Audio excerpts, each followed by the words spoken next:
प्रधानमंत्री आवास योजना का जिक्र हो रहा था। आप सब जानते हैं कि फैसला यहां किया गया है कि प्रधानमंत्री आवास योजना में जो पात्र व्यक्ति हैं, जो एलिजिबल हैं और जिनके पास अपनी जमीन नहीं है, उन्हें जम्मू कश्मीर प्रशासन 5 मरला जमीन देगा। ऐसे जो लोग भी पात्र रहे उनको जमीन उपलब्ध करा दी गई। ट्राइबल प्लान के अंतर्गत जो आवास मिलने हैं उसमें मेरी जानकारी में है 17,000 के आसपास लोग हैं और विशेष रूप से बकरवाल भाई हैं, बाकी हमारे कम्युनिटी के लोग हैं जिनके पास जमीन नहीं है।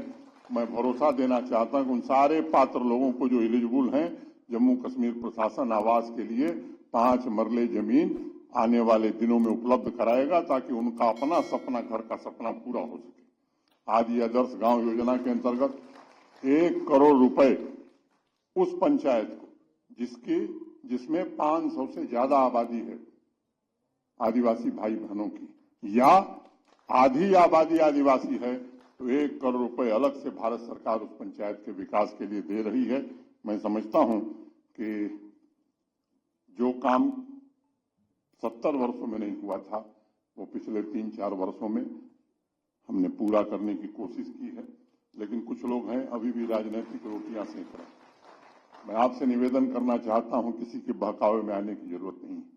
पिछली बार जब भारत के गृह मंत्री जी आए थे रजौरी और बारामूला की सभा में, उन्होंने जोर देकर के एक बात कही थी, आपका जो आरक्षण है 10%, उसमें एक भी कटौती नहीं होने वाली। कुछ लोग हैं जो आपको गुमराह करने की कोशिश कर रहा है। मैं आपसे फिर निवेदन करना चाहता हूं, जोर देकर के कह रहा हूं कि अगर नौकरी 500 थी तो 499 नहीं हो सकती है। अगर एडमिशन 1000 बच्चों को मिलता था तो 999 नहीं होगा, 1000 ही रहेगा और उसमें कोई दूसरा प्रवेश नहीं करेगा। आज की तारीख में जो गुजर, बकरवाल, गद्दी, सिप्पी, सीना, जितनी भी कम्युनिटी है, इसके अलावा कोई दूसरा वर्ग प्रवेश नहीं करेगा। लेकिन कुछ राजनीतिक लोग हैं जिन्होंने सदैव आपको गुमराह किया है, तरह तरह की बातें आपके बीच फैलाने की कोशिश कर रहे हैं। मैं प्रबुद्ध लोगों से, पढ़े लिखे लोगों से कहना चाहता हूं कि इनके बहकावे में मत आइए, क्योंकि इन्होंने बराबर आपका नुकसान किया है। और वक्त आया है कि विकसित भारत की यात्रा में आप बढ़ चढ़ करके योगदान दे सकते हैं। निश्चित रूप से विकसित भारत बनाने में हम सब मिलकर के काम करें।